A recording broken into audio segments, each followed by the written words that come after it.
ನಾನು ನಮ್ಮಮ್ಮ ಇವತ್ತು ಬಾದಾಮಿ ಬನಶಂಕರಿ ಅಮ್ಮನವರ ದರ್ಶನ ಮಾಡೋಣ ಅಂತ ಹೋಗ್ತಿದ್ದೀವಿ. ಬಾದಾಮಿ ಬನಶಂಕರಮ್ಮ ಇರೋದು ಬಳ್ಳಾರಿಯಲ್ಲಿ. ಆದ್ರೆ ನಾನಿವತ್ತು ಬಂದಿದ್ದು ನಮ್ಮ ಚಿಕ್ಕಮಗಳೂರು ಜಿಲ್ಲೆ ಬೀರೂರಲ್ಲಿ ನಮ್ಮ ದೇವಾಂಗ ಕುಲದವರ ಪರಿಶ್ರಮದಿಂದ ಪ್ರತಿಷ್ಠಾಪನೆ ಮಾಡುತ್ತಿರುವ ನಮ್ಮ ಬನಶಂಕರಿ ಅಮ್ಮನವರ ದೇವಸ್ಥಾನಕ್ಕೆ. ಈ ದೇವಸ್ಥಾನ ನಮ್ಮ ಅಜ್ಜಂಪುರ ರಸ್ತೆಯಲ್ಲೇ ಓಪನ್ ಆಗಿರೋದು. ನೀವು ಕೂಡ ಬರ್ಬೋದು. ನಾವು ಬರೋ ಅಷ್ಟರಲ್ಲಿ ಹೋಮ ಎಲ್ಲ ಸುಟ್ಟಾಗಿತ್ತು. ಹಂಗಾಗಿ ನಾವು ಹೋಮ ಎಲ್ಲ ಸುಟ್ಟಿರೋದನ್ನ ನೋಡ್ಕೊಂಡು ಈ ಕಡೆ ದೇವಸ್ಥಾನದ ಕಡೆ ಬಂದ್ವಿ.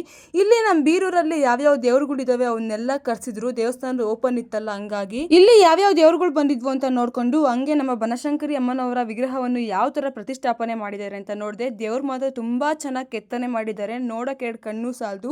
ಹಂಗೆ ದೇವಸ್ಥಾನನೂ ಕೂಡ ತುಂಬಾ ಅದ್ಭುತವಾಗಿ ಕಟ್ಟಿದ್ದಾರೆ. ದೇವಸ್ಥಾನ ಎಲ್ಲ ನೋಡ್ಕೊಂಡು ಹೊರಗಡೆ ಬಂದೆ. ಇಲ್ಲಿ ನಮ್ಮ ಕಡೂರ್ನ MLA ಆನಂದಣ್ಣ ಅವರು ಕೂಡ ಬಂದಿದ್ರು, ಭಾಷಣ ಮಾಡ್ತಿದ್ರು. ಹಂಗೆ ನಮ್ಮ ದೇವಾಂಗ ಕುಲದ ಇಬ್ರು ಗುರುಗಳನ್ನು ಕರೆಸಿದ್ರು. ಅವ್ರ ಭಾಷಣ ಎಲ್ಲ ಕೇಳ್ಕೊಂಡು ಇಲ್ಲೆಲ್ಲ ಜನಗಳು ಕೂತಿದ್ರು. ಸ್ವಲ್ಪ ಹೊತ್ತು ನಾವು ಕೂಡ ಕುತ್ಕೊಂಡಿದ್ವಿ. ಆಮೇಲೆ ಪಕ್ಕದಲ್ಲೇ ಅನ್ನದಾಸೋಹ ನಡೀತಿದೆ ಅಂತ ಹೋದ್ರೆ ತುಂಬಾ ರಶ್. ಬನಶಂಕರಮ್ಮನ ದೇವಸ್ಥಾನದ ಓಪನ್ನಿಗೆ ಎಷ್ಟು ಜನ ಬಂದಿದ್ರು ಅಂದ್ರೆ ಲೆಕ್ಕನೇ ಹಾಕಕ್ಕಾಗ್ಲಿಲ್ಲ. ತುಂಬಾ ಜನ ಬಂದಿದ್ರು. ಈ ವಿಡಿಯೋ ನೋಡ್ತಿರೋರು ನೀವೇನಾದ್ರು ಬಂದಿದ್ರೆ ಕಮೆಂಟ್ ಹಾಕಿ. ಹಂಗೂ ಹಿಂಗೂ ದೇವರ ಪ್ರಸಾದ ಸಿಕ್ತು. ಅದನ್ನೆಲ್ಲ ತಿನ್ಕೊಂಡು ತಾಯಿ ಬನಶಂಕರಮ್ಮ ದೇವಿ ಎಲ್ಲಾರ್ಗು ಒಳ್ಳೇದ್ ಮಾಡ್ಲಿ ಅಂತ ಕೇಳ್ಕೊಂಡು ಈ ದೇವಸ್ಥಾನದಲ್ಲೂ ಕೂಡ ನನ್ನ ಫಾಲೋವರ್ಸ್ ತುಂಬಾ ಜನ ಸಿಕ್ಕಿ ಮಾತಾಡ್ಸಿದ್ರು. ಅವರಿಗೂ ಥ್ಯಾಂಕ್ಸ್ ಹೇಳ್ತಾ ನಮ್ಮ ಬೀರೂರಿನ ಅಜ್ಜಂಪುರ ರಸ್ತೆಯಲ್ಲಿ ಓಪನ್ ಆಗಿರುವ ಈ ಬನಶಂಕರಿ ಅಮ್ಮನವರ ದೇವಸ್ಥಾನಕ್ಕೆ ಎಲ್ರು ಬರ್ಬೇಕು ಅಂತ ಕೇಳ್ಕೊಳ್ತಾ ಈ ವಿಡಿಯೋನ ಇಲ್ಲಿಗೆ ಎಂಡ್ ಮಾಡ್ತಿದ್ದೀನಿ. ಮತ್ತೆ ಭೇಟಿಯಾಗುವ.